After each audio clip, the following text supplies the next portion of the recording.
Hello students, मैं रचना शर्मा आपका अपने YouTube channel Sharma study house में स्वागत करती हूँ।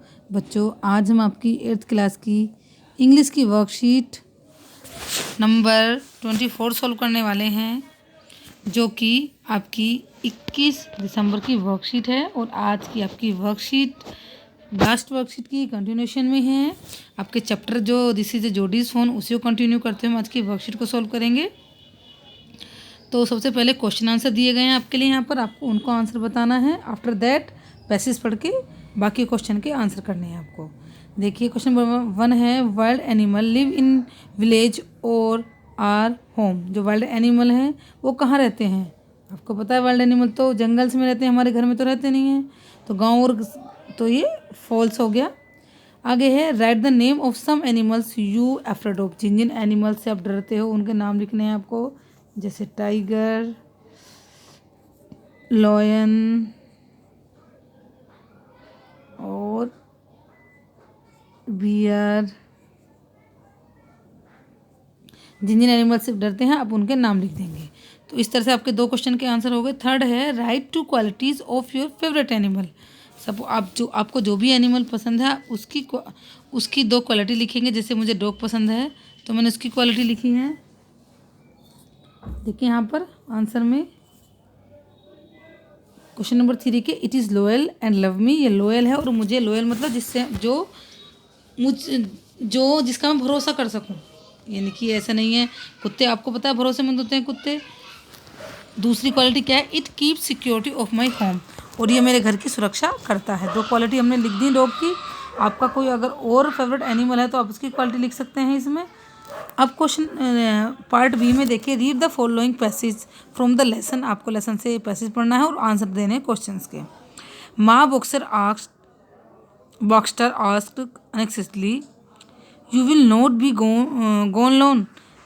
माँ बॉक्स्टर ने पूछा उससे, जोडी से, कि क्या तुम्हें लगता है कि तुम बहुत दूर जा रहे हो? जोडी ने कहा, I will back before dinner for sure. वो कहता है कि मुझे आशा है कि मैं शाम होने से पहले लौट जाऊंगा, यानी कि डिनर के टाइम से पहले मैं लौट आऊँगा। मिलविल, जो उसके फादर के दोस्त थे, माउंटेड हिज हॉर्स, उन्होंने अपने हॉर्स पर बैठे और पुल्ड जोडीज बिहाइंड हिम, और अब जोडी को अपने पीछे खींच लिया, यानी जोडी को अपने पीछे हॉर्स पर बिठा लिया। ही सेड टू मिलविल, उन्होंने मिलविल से कहा, do you think the phone still there? तुम्हें लगता है? ही सेड, ही जोडी के लिए यहाँ पर जोडी ने मिलविल से कहा कि क्या तुम्हें लगता है कि फ़ोन अभी वहीं होगा? Will you help me find him? क्या तुम मुझे उसे ढूंढने में मेरी मदद करोगे? We will find him if he alive. अब मिलविल कहते हैं कि हम उसे ज़रूर ढूंढेंगे अगर वो जिंदा होगा तो। How do you know it is he? तुम्हें कैसे पता है कि वो ही है? यानी कि ही है, वो शी नहीं है। The sport were all in a line. Sport जो थे सारे एक लाइन में थे। ऑन द डो फोन, जो ही होते हैं, यानी कि जो हिरन होते हैं उनके जो स्पोर्ट होते हैं वो एक लाइन में होते हैं। और जो डो फोन होती हैं, जो हिरनी होती हैं, पापा कहते हैं कि स्पोर्ट उनके एवरी विच वे, उनके एक लाइन में स्पोर्ट नहीं होते, उनके कहीं कहीं होते हैं, कहीं भी हो सकते हैं। तो इस तरह से उसने बताया कि उसने पहचाना कि वो ही था। अब क्वेश्चन सी है, देखिए, now complete the following sentence using the hints given in bracket. जो ब्रैकेट में हिंट्स दिए गए उससे आपको आंसर को रिकग्नाइज करना है और आंसर बताना है। He, said to Melville, do you think the phone still alive? किसने कहा ये बात? ये जोडी ने कही थी कि तुम्हें उम्मीद है कि वो जीवित होगा। दूसरा देखिए, we will find him if alive. ये किसने बोला? किसके लिए बोला गया कि अगर वो जिंदा होगा तो हम ढूंढ लेंगे? डो तो हिरनी तो मर ही चुकी थी। ये फ़ोन के लिए था कि अगर फ़ोन जिंदा होगा तो हम उसे ढूंढ लेंगे। ये मिलविल ने कही थी जोडी से बात।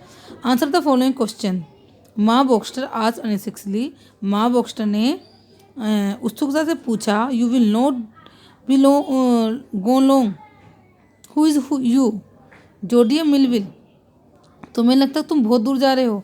ये पूछी थी उसने जोडी से। हु इज़ ही, जो हुई कौन है यहाँ पर, ये बात पूछी थी जोडी से। जोडी ने तो कहा था कि हम लंच से पहले आ जाएंगे। जोडी ने देखो यहाँ पर रिप्लाई किया था, तो ये जोडी से बात पूछी गई थी। How you know it is a he? तुम्हें कैसे पता कि ये ही है? Who asked this question? ये किसने पूछा? देखिए यहाँ पर ही सेड टू, मिलविल से पूछा उसने कि वो वहाँ पर होगा, क्या तुम मुझे ढूंढने में मदद करोगे। तो जो मिलविल ने कहा कि अगर वो जिंदा होगा तो हम उसे ढूंढ लेंगे। ही इफ़ ही अलाइव। तो अब डू यू नो, देखिए यहाँ पर हिम पूछा गया था, जोडी ने पूछा था मिलविल से कि क्या तुम उसे ढूंढने में मेरी मदद करोगे। तो उसने कहा कि अगर जिंदा होगा, मिलविल ने कहा, तो हम ढूंढ लेंगे। फिर मिलविल ही पूछते हैं कि तुम्हें कैसे पता कि वो ही है। तो ये बात बोली थी जोडी ने। अब नेक्स्ट क्वेश्चन है, देखिए, how did he identify the phone was he और अशी। आप वो सी है या ही है, ये कैसे पहचाना उसने। तो आप ये लाइन लिख देंगे यहाँ पर, the sport were in a line. ये थे, ये इसका आंसर है। आप चाहे तो ये लिख लेना, मैंने नीचे भी लिखा है द स्पोर्ट स्पोर्ट नहीं है, स्पोर्ट्स है, आर नहीं लगेगा इसमें, स्पोर्ट्स। आप ऊपर से लिखना, sports were in a line. Sport जो थे वो एक लाइन में थे। आप चाहो तो यहाँ से ये लाइन मैंने आपको बताया स्पोर्ट्स वाली, द स्पोर्ट्स है, यहाँ पर एक लाइन में थे, ये इसका आंसर होगा। तो इस तरह से हमारी आज की वर्कशीट, छोटी सी वर्कशीट है, जल्दी से ख़त्म हो गई है। तो हमारा जोड़ी वाला चैप्टर है ये कंटिन्यू हो रहा है। तो आपको वर्कशीट अच्छी लगी हो तो वीडियो को लाइक कर देना और चैनल को सब्सक्राइब करना ना भूलें। Thank you all.